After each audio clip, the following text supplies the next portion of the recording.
Live in Laguna Seca.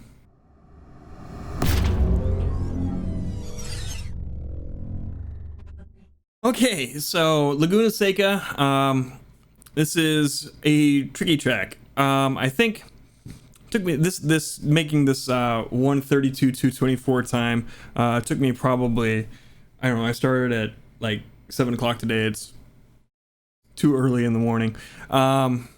So yeah, it took a while to get down to this time. My previous best here was like a 133.2 or something like that, and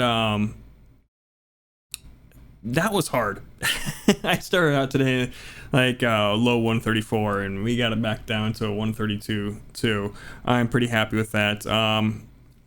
So yeah, we'll show you the lap, and then we'll explain how we did it.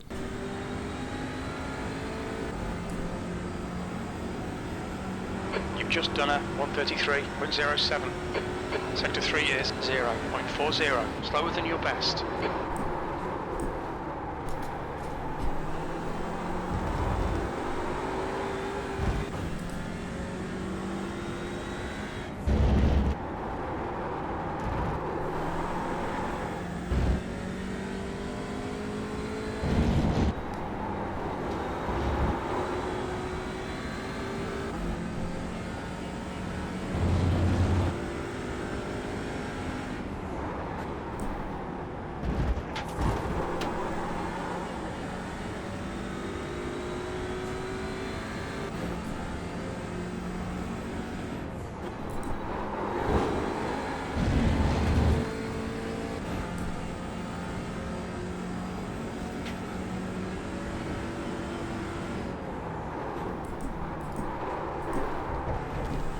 Sector 2 is 0.2 off your best.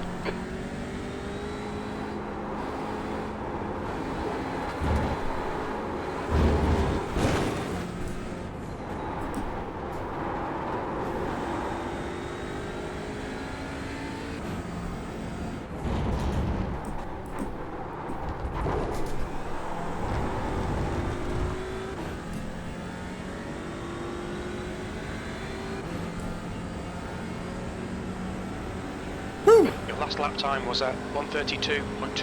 Okay. Okay, Laguna Seca 132.224. How did we do it? We ran a 58% brake bias, and let's go. Had a really good exit on this corner here. That's kind of important to the lap times. Just floor it out of this corner. I'm gonna kind of stay over to the left here.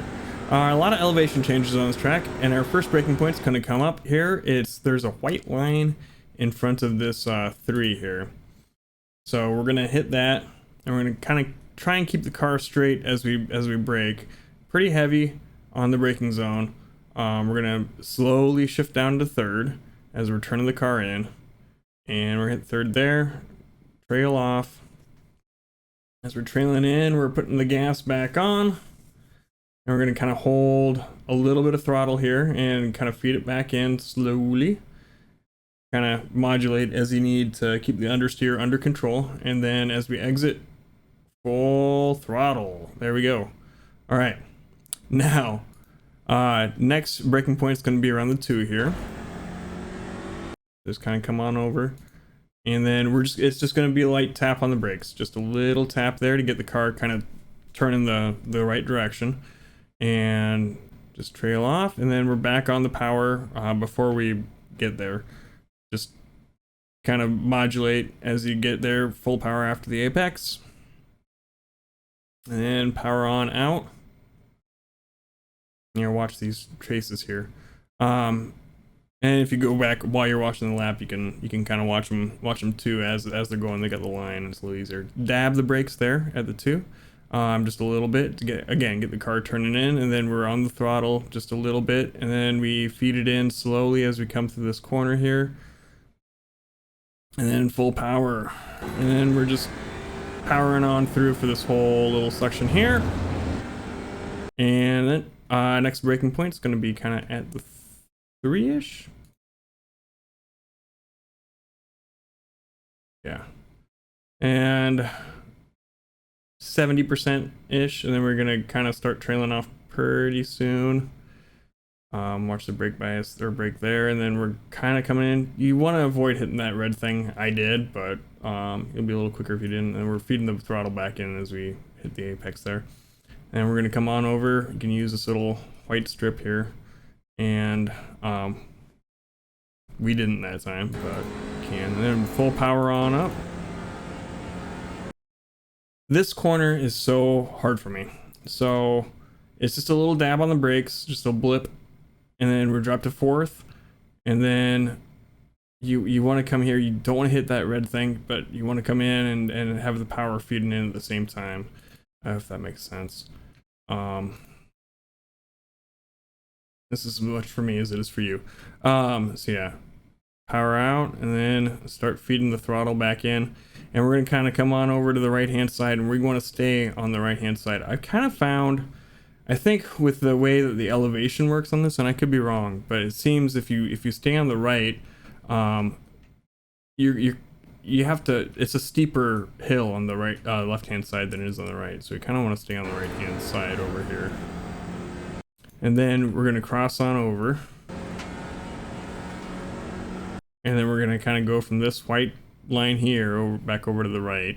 We're gonna hit the brakes pretty hard when right before we crest the hill here. So yeah, 60%, and then we're downshifting to third, and we don't want to. Okay, we need to go slower through that. This corkscrew's a hard one if you don't know it.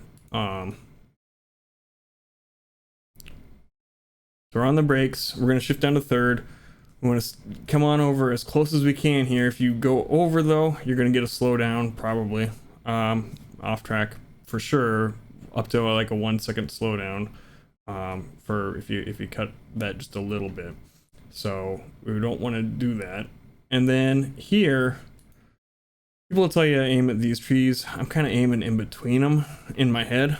After a while, you kind of forget that you don't need to use them anymore, but that's kind of where I'm at. We're on the throttle.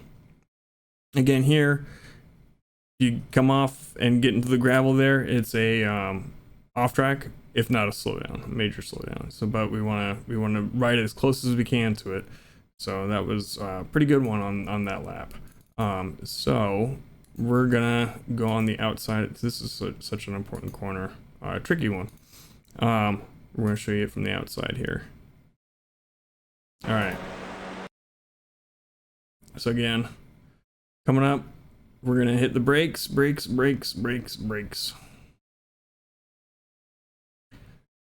Then we're gonna start shifting over to the left. Again, you don't want to come on here. You want to stay on the curb, and then we're aiming here. Stay on the curb, and then we're out. Yeah, that's a tough corner there. Yeah, stop. And then we're gonna kind of come up here and cut back down. This is gonna be just a little lift as we go through here. And you're just modulating the throttle to keep the car pointed where you want to point it. And then come on over, and we're gonna pop up to fifth for a brief moment while we come over here, and this is our braking zone. When we get to this curb is where we're hitting our brakes, and it's just like maybe half, 50%, no, 40 maybe, and then that's just getting us pointed back the other direction. Again, don't want to hit the red part of the curb. Feeding the throttle back in, and then next braking point is going to be around the 2 here.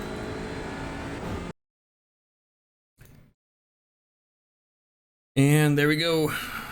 Pretty heavy, 80%. And we're gonna start shifting down. Third or second, I've done, it kind of depends. We're gonna feed it out. We want to make this radius as big as we can. We can use a fair amount of this green stuff here. So as we're coming out, we're just putting the throttle down, and that's it. Let's go back and kind of, that one took me a while to figure out, and I still haven't quite figured it out. So let's look at it from the outside here. And explaining this stuff kind of helps me out as well. So again, coming up here, I'm gonna hit the brakes a little bit before the 2. Brakes, brakes, brakes. Then we're starting to turn in. You can turn in a little later than I did there. You can kind of straddle that sausage curb there, but yeah, we just want to make that radius as wide as we can. Come on over to the green stuff here. I don't think you can go a little bit further than I did, but not very much. But then you're just powering on out. And that's about it. Come on over to the left hand side here, and that is a 132/224. So there you have it, a 132/224. I got my optimals down to like high 131s. The fast guys are probably going to be low 131s, 130, high 130s, I think. Maybe we'll see. But yeah, it's one of those tracks that's a little hard for me. There's a lot of tricky corners. It's not just the corkscrew, although the corkscrew is a tricky corner. There are some other ones in there that take quite a bit of learning to do. But anyway, there you have it. If you're liking the track guides, this is the last one for the season. And yeah, hit the subscribe button. We'll see what we want to do next season. And thumbs up if you liked the video, thumbs down if you didn't. We're going to be starting the streams up again this coming week. And yeah, head on over to twitch.tv/thepiltdownman if you want to check that stuff out. Until next time, bye.